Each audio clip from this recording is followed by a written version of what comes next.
Look at this. This is wild.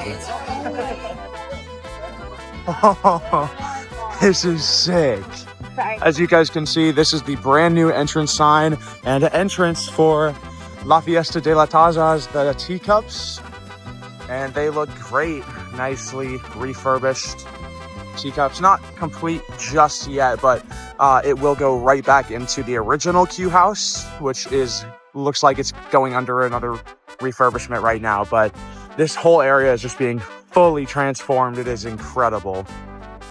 Not much to see over here, but this is actually where the new restaurant will be. Yes, we know that there has not been much progress done over here, but hopefully soon it will go vertical, foundation will be poured, and it will look a lot different than it does now. Over here is probably the craziest transformation of the whole area right now. This is the brand new entrance area to Tormenta. There's the big sign. This is where the swinging ship actually used to be. So this will be the brand new entrance for the ride. But wow, this is crazy. What a reveal.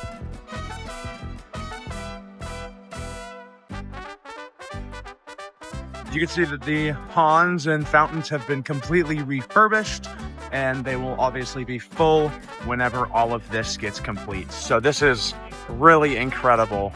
As you can see, they are working on some of the controls and electronics up there, electrical work, and hopefully we see some testing start soon. Obviously not right now because they have the concrete pour up there, but wow, this is wild.